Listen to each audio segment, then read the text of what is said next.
Le Faliomara, c'est un lieu. C'est un lieu qui est dédié à deux choses, la résistance et la transition. Alors pour l'autonomie, effectivement, il faut de la terre et effectivement, on peut être très vite confronté à des limites. Et question de faire sauter ces limites et pas juste s'arrêter en un pas de jardin. Il y a plein d'endroits qu'on pourrait investir pour de la plantation.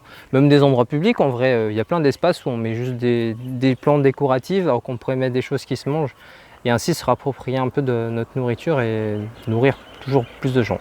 Pour moi, le plus important déjà, c'est de faire comprendre aux personnes les enjeux, c'est-à-dire pourquoi est-ce que c'est important de planter, pourquoi c'est important de cuisiner ce qu'on plante, pourquoi c'est important de planter partout, tout le temps. Qui mettent du sens derrière la plantation, derrière la cuisine et tout. Au niveau d'abord de la terre, parce que la terre où je suis, du côté de Tiaré, c'est du mamou également. C'est-à-dire le mamou, c'est une terre dure de montagne où ne poussent pas des légumes comme il le fait. Donc pour pouvoir profiter de cette terre de mamou, il faut mettre du paillage. Si on n'a pas assez de fruits, bon, on peut en trouver bord de route. Hein, des mamans, des papas qui vendent leurs fruits de leur culture, de leur fapou. Des fois, je m'arrête parce que je n'en ai plus à la maison. Je fais ça tous les jours.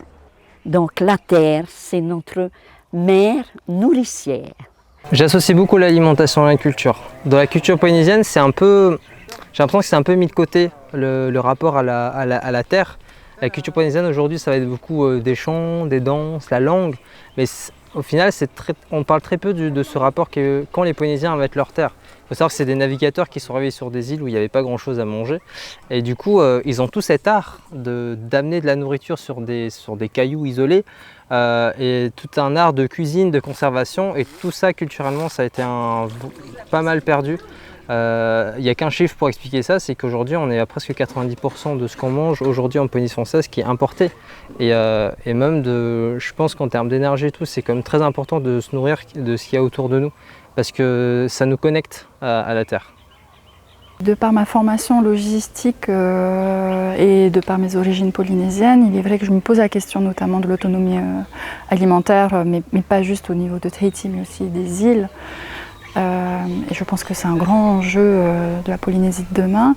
Ça doit être une prise de conscience collective et à partir du moment où on ne le sent pas déjà de manière profonde individuellement, voilà, il faut se renseigner, il faut rester curieux dans la vie, il faut aller de l'avant et toujours se poser des questions.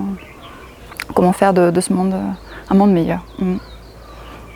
Moi, dans mon militantisme, c'est important de créer le monde de demain et c'est aussi important de déconstruire celui qu'on a aujourd'hui qui est obsolète et un peu criminel envers le vivant.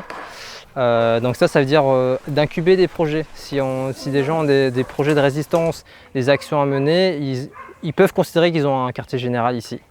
Donc maintenant qu'on a un lieu, il n'y a plus qu'à se réunir et commencer à passer à l'action, quoi.